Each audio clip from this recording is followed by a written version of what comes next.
Welcome to Reducing Waste and Increasing Productivity. I'm Jennifer Bishop. I help firms turn strategy into results, and today we're looking at the strategy of waste reduction, a strategy which encourages cost control and which builds quality and agility when done consistently. This session, firstly, we're going to look at what waste is, why we should eliminate it, the 7 wastes themselves, how to do a waste audit, and then we're going to look at how waste can be found by using our profit formula, that is sales less overheads and variable costs. We're going to look at an 8th waste, which is often forgotten, and the cost of the dumb rules on our business. Now this is going to last for about 20 minutes, at the end of which you'll have 10 minutes to go away and do a waste audit on your firm, where I will be available for you to ask questions. So let's get into it.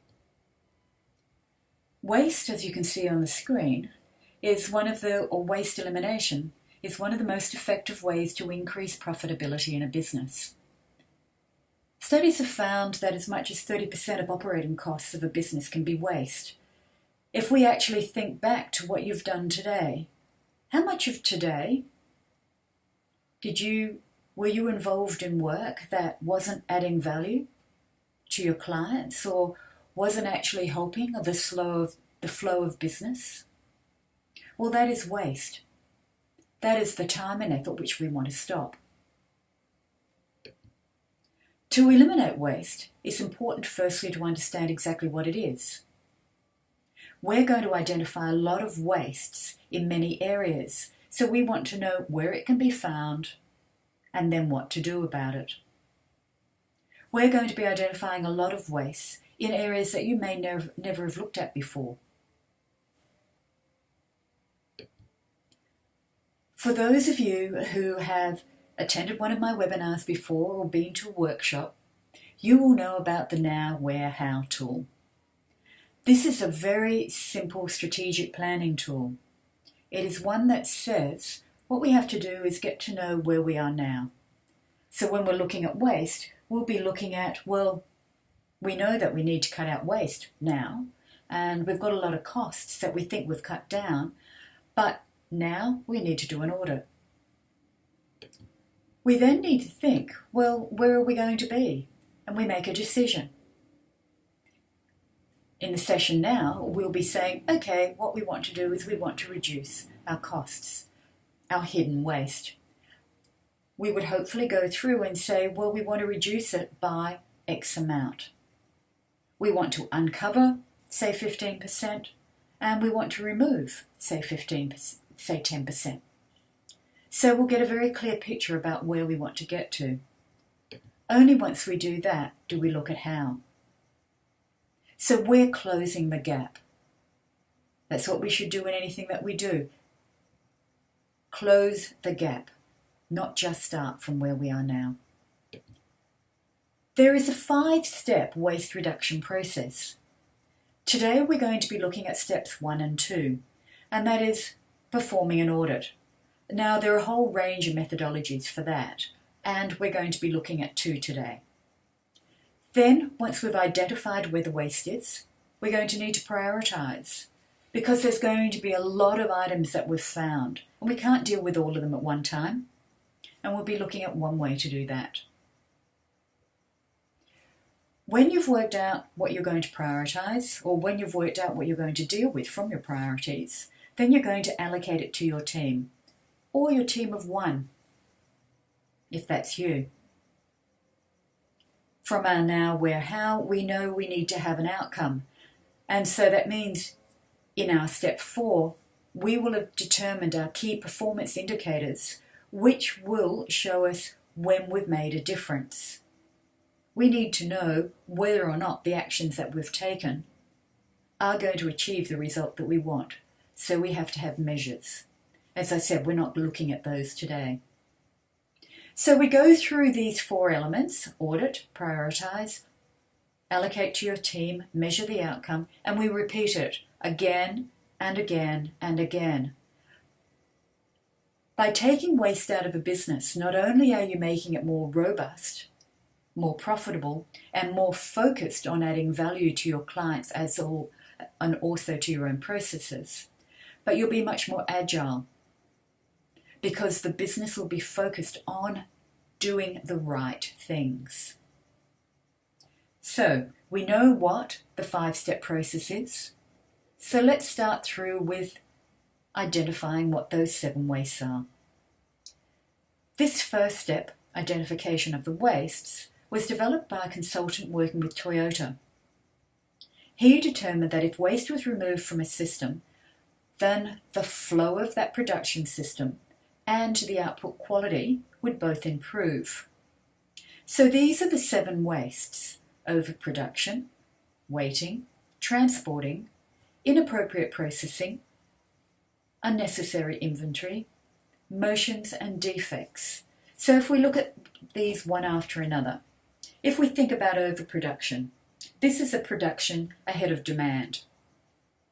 For a moment, I want you to think about, what do we overproduce in an organisation? What do we produce too much of? Well, we overservice some customers, don't we?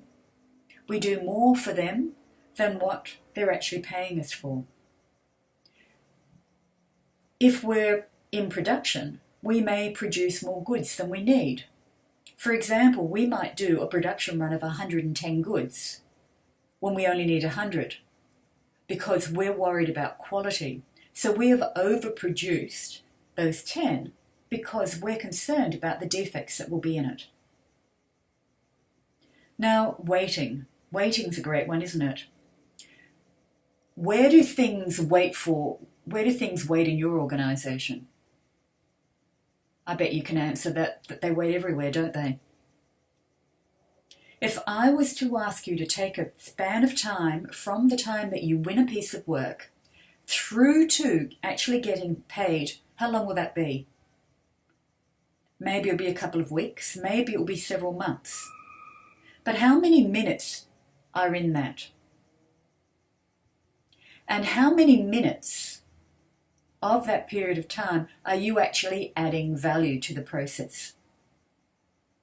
In that elapsed time, there's a lot of time when things are waiting, aren't there? We're waiting for a meeting to start, for instruction from our management, from instructions for our client. All of those times that we're waiting for a piece of goods, that's wasted time. When we're looking at transporting, that is looking at moving products or people that are not actually required to perform the processing. So when we're looking at a service industry, that is travelling to clients. When we're looking at a production, it is freight. In both, we're looking at having the right sort of, for example, medium to communicate. How are we transporting our information? Is it the right way? Inappropriate processing is an interesting one for the service sector. Often we do not think about the cost of allocating the wrong level staff to do the work. Maybe what we're doing is we are getting a manager to review work that could be done by a junior. Or maybe what we've got in any organisation is, due to cost constraints, we are now getting staff doing administration when they should actually be out and about building up work. We're finding a lot of CEOs now that are doing work their executive assistants were doing before, when their time would be better spent being out, building up loyalty with their clients and bringing in new work. In production, we might have the wrong allocation of staff as well. Are we actually getting managers to move inventory? Inappropriate processing can be significant with all organisations. Okay, the next one is inventory, unnecessary inventory. Do we have too much stock on hand? Do we think that paper is not going to be delivered for several weeks, therefore we've got to stock up on that? How can we reduce the time on that? Do we have an overdraft that is not being used? That is a resource that's being wasted. How can we use it, or should we let it go? What about the inventory of building up skills? Are we paying for courses and never using those skills? That sort of thing with inventory. And motion, there we're looking at the unnecessary motion of moving people or equipment around the offices, around the factories.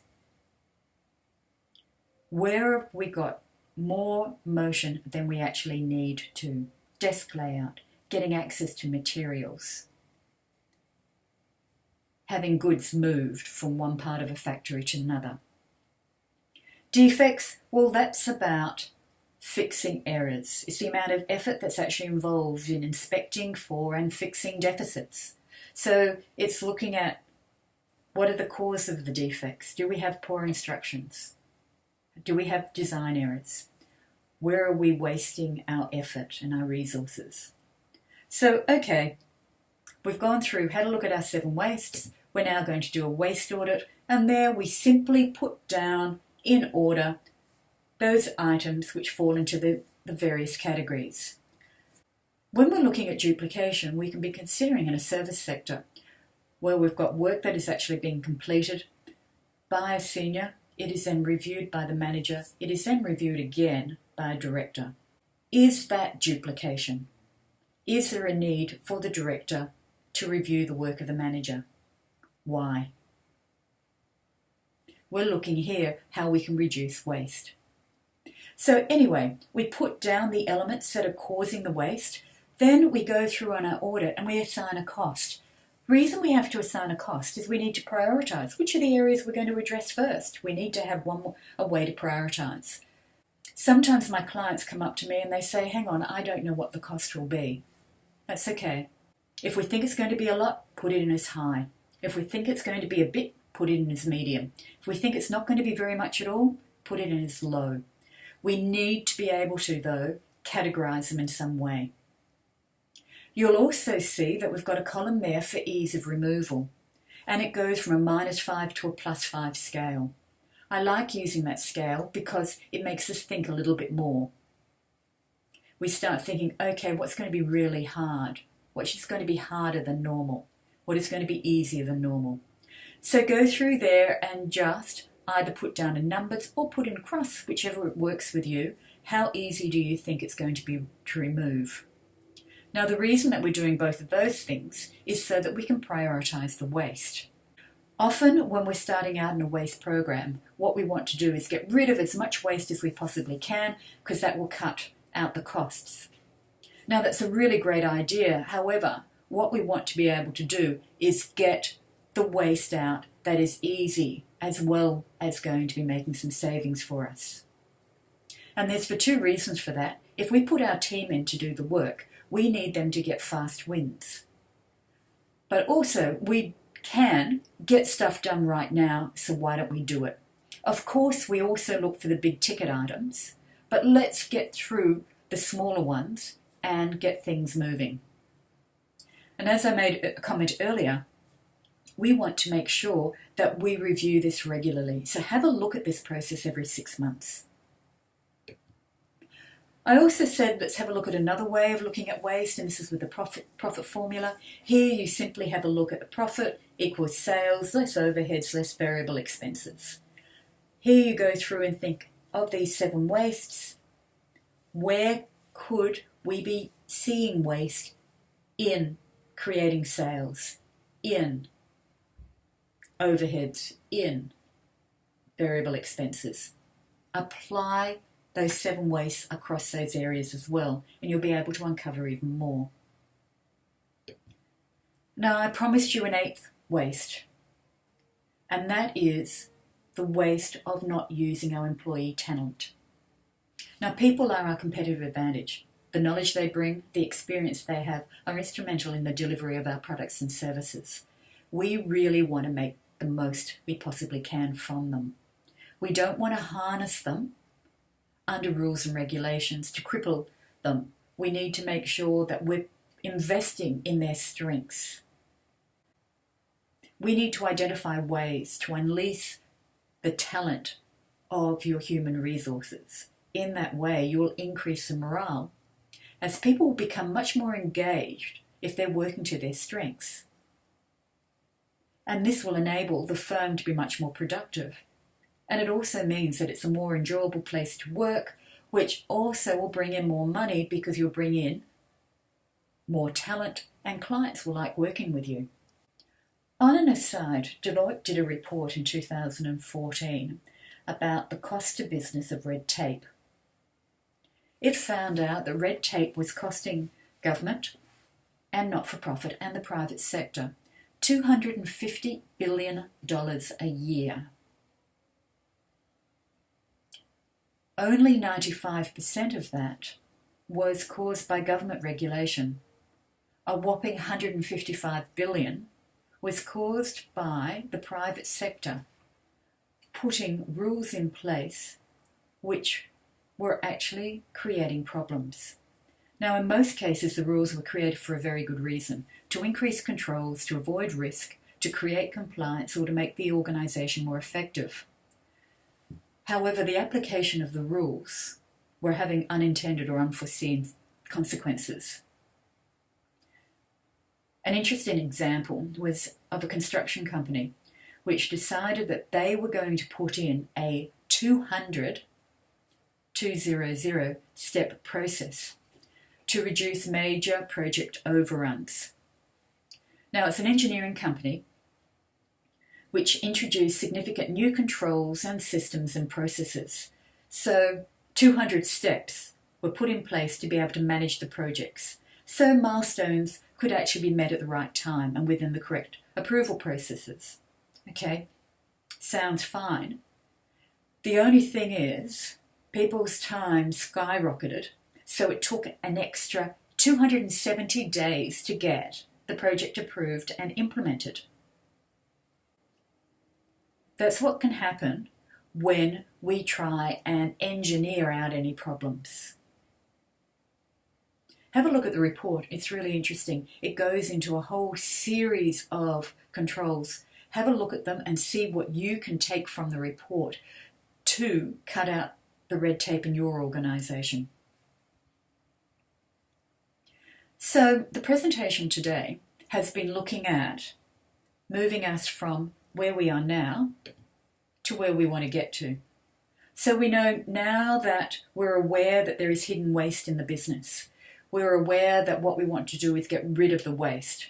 And maybe we've already got a waste management plan in place.